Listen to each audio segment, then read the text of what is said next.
Eh bien tout le monde, alors je vous avais manqué. Et oui, écoutez, ça fait peut-être 2 mois que j'ai pas fait de vidéo. Parce que la vidéo sur Batman m'avait tellement chamboulé que j'ai plus fait de vidéo. Non, je plaisante. Alors aujourd'hui, je vais vous présenter un truc que je pensais pas que j'allais pouvoir y rejouer dans ma vie. Bon, vous connaissez tous Duke Nukem, je pense. Si vous connaissez pas, la toute première fois que j'ai découvert Duke Nukem, c'était chez mes cousins. Et on jouait à. Enfin, eux ils jouaient, puisque moi j'étais trop petit, il y avait tellement de touches sur le clavier que j'arrivais pas à jouer, la table tremble, que je faisais que les regarder, et j'avais envie de jouer à ce truc de fou. Et ce truc de fou, je vais vous montrer ce que c'est tout de suite. C'est parti, et voilà ce que c'est Duke Nukem. Alors, c'est comme ça que ça marche. Alors putain. Le menu d'options, il faut appuyer sur les touches du clavier. Alors, Game Setup. On va mettre en mode keyboard, parce que sinon ça marchera pas. Au bas gauche droite. Alors, Fire, Control. Ok, alors, on y va. So your pitful, oui.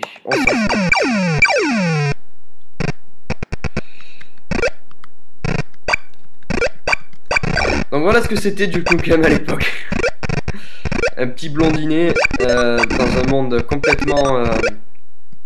ça n'empêche, je sais pas si vous vous rendez compte, mais maintenant, tous les petits jeux qu'on nous fait, les jeux indépendants, soi-disant, ces trucs-là, c'est complètement du Duke Nukem de l'époque. Alors, j'ai pas grand-chose à dire sur ce jeu, puisque je savais à peine comment je m'appelais quand je jouais à ce jeu, ou du moins quand je le voyais. Je savais à peine qui était ma maman et mon papa. Je savais à peine que j'avais une sœur. Et puis donc voilà, je découvre un peu en même temps que vous, quoi. Alors, interface à l'ancienne, comme vous voyez, on se croit un peu dans Gauntlet. Dans je ne sais quel jeu bizarre. Alors, press the up arrow to activate the elevator and press enter. Oh putain, d'accord, ouais. Ah ouais, ok. Donc je disais, oui, c'est un vieux jeu avec une très très vieille interface. Vous voyez le score, l'inventaire, tout qui est écrit sur le côté. Donc au niveau du HUD, c'est quand même pas la même chose que les jeux de maintenant. Hein. Bon, maintenant on essaie de supprimer tous les HUD pour donner soi-disant plus de réalisme. Putain. Ah, mais c'est pas vrai.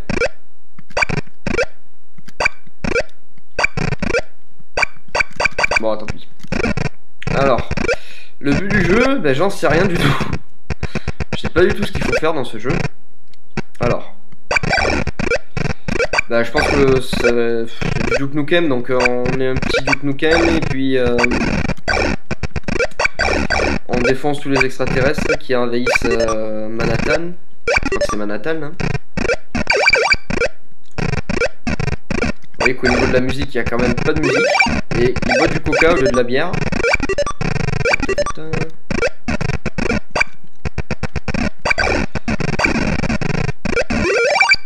Alors ce jeu là, oui, j'y joue sur Mac.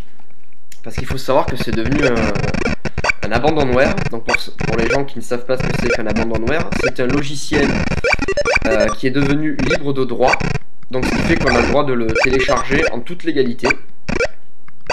Là on voit que je vais m'emmerder à essayer d'exploser pour rien parce que ça n'explose pas. Donc j'ai le droit de vous fournir ce jeu si vous le voulez, hein, sur Mac, parce que je suis sur Mac. Hop là. Bon, alors F1 to help. On va lire les instructions, contrôle, machin. Ok, ça ne sert à rien. Là, on est revenu au tout début du niveau.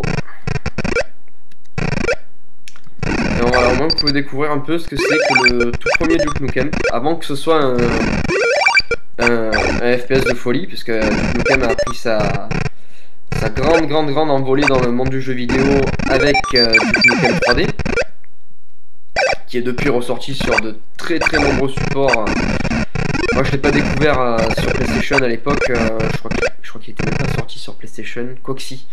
Il s'appelait juste Duke Nukem sur PlayStation, ensuite ils ont fait Duke Nukem Time to Kill et Land of the Babe qui étaient des espèces de concurrents à Tomb Raider mais qui étaient pas vraiment des concurrents et qui étaient à la fois pas des très bons jeux. Mais bon, c'était des Tomb Raider dans l'ambiance un peu plus mec qui veut défoncer des extraterrestres, tout ça. Donc moi j'avais connu ces jeux-là. Ensuite, Duke Nukem 3D sorti sur Nintendo 64. Mais bon, j'avais pas la 64 étant petit. Ensuite, j'ai fait la connaissance de Duke Nukem 3D parce qu'il était ressorti sur Xbox 360, sur l'Xbox Live Arcade. Et ensuite, je m'étais procuré la version iPod Touch sur l'Apple Store. C'était injouable, mais moi j'étais content de pouvoir y jouer. Qu'est-ce que c'est que ce jeu? Mais où il faut aller?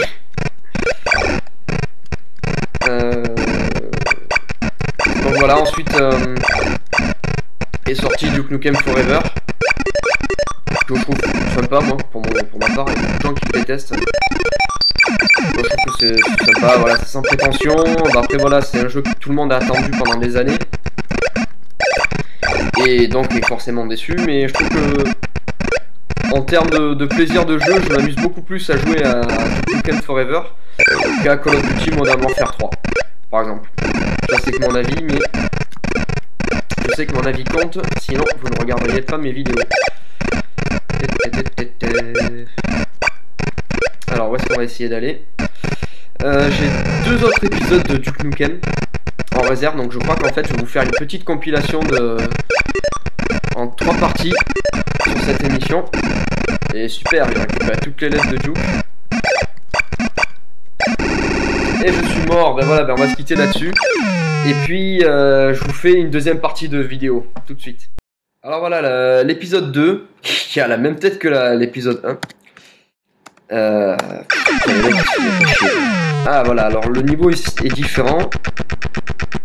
On comprend toujours rien à part que Duke Nukem a la mâchoire de Schwarzenegger. Alors là apparemment on est sur la lune.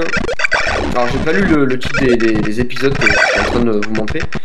Bon, ils sont écrits dans le titre de la vidéo. Alors ces 2 vidéos là franchement je les fais vraiment en hommage à mes 2 cousins. Bon je dis en hommage, ils sont pas morts, mais mes 2 cousins, je vous dédie entièrement cette vidéo. Déjà parce qu'il y en a un des 2 qui me l'a demandé. Et en plus parce que c'est avec eux que j'ai découvert c'est avec eux que j'ai découvert l'ordinateur. J'avais pas d'ordinateur chez moi et pour moi, le jeu sur ordinateur, c'est avec eux que je l'ai découvert. Donc, tous les jeux sur PC, Tomb Raider 2, même si je jouais sur PlayStation, j'ai en grande partie joué sur PC, grâce à eux. Hercule, que je vous avais présenté, j'ai joué sur PC chez eux, avant de l'avoir chez moi. Ensuite, tous ces jeux-là, les Sims... Runaway aussi j'ai découvert chez eux, même si bon, Runaway c'était un peu plus récent. Doom aussi j'ai découvert chez eux. Ensuite j'avais découvert avec la démo jouable sur PlayStation. J'étais caillé dessus d'ailleurs, je sais pas pourquoi. Alors Duke, tu ne sautes pas très haut, pourtant tu es sur la lune. Tu déconnes un peu le blondinet.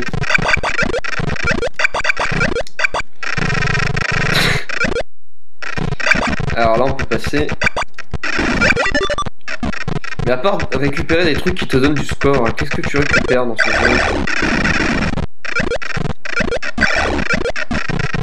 Alors non, je ne ferai pas un super play sur ce jeu.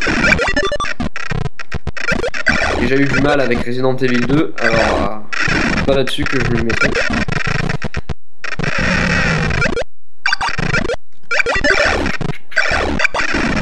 Dire que maintenant on nous fait quand même des téléphones, voire même des calculatrices qui sont capables d'afficher des trucs beaucoup plus potables que ça en termes de visuel. C'est là qu'on se rend compte que le jeu vidéo a quand même bien avancé, pas que d'un point de vue de gameplay, puisque bon, au niveau gameplay maintenant on nous ressort des jeux comme ça sur Steam à 8 euros. Les jeux indépendants. Mais je veux dire, en termes de narration, d'ambiance et tout, il y a quand même un progrès assez certain qui a été effectué depuis ces 20 dernières années. Parce que ce jeu-là date de 91. Je n'étais pas encore né. Et aujourd'hui, en 2014, on nous sort des Last of Us sur PS4.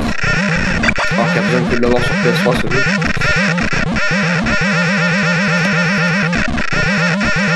Ah là là là là là là là là là là là.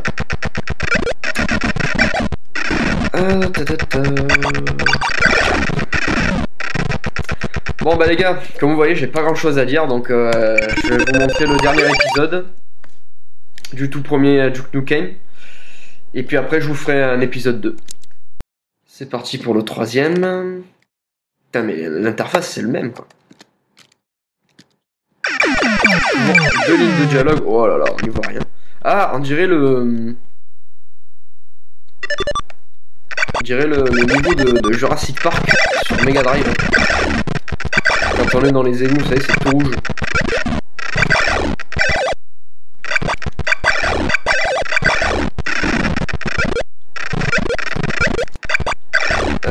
Ah ouais. Là on va de New York derrière. Ça on va la vie, quoi. Oh là là, ça fait tellement mal aux yeux de voir des trucs comme ça. Mais en même temps ça reste assez fin et joli, quoi. Parce qu'on arrive à distinguer, bah ça c'est une disquette. Je pense que maintenant Duke Nukem ils trouveraient des clés USB partout. Le ballon, je sais pas pourquoi ils ont foutu un ballon dans ce truc. Ça faut faire gaffe, c'est de la dynamite.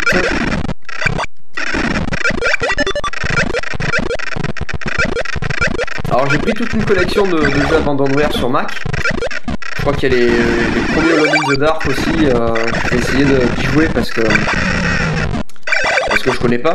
J'ai aucun support qui me permettrait de jouer au premier Alone in the Dark. Et quand on sait l'intérêt culturel qu'a amené Alone in the Dark, puisque c'est le créateur de genre de survival horror.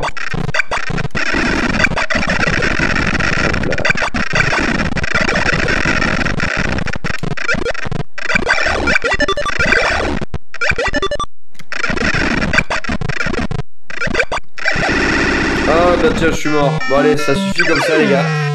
Merci d'avoir regardé cette vidéo, j'espère que vous a plu, j'espère que vous vous rendez compte que je connais pas du tout ces jeux-là.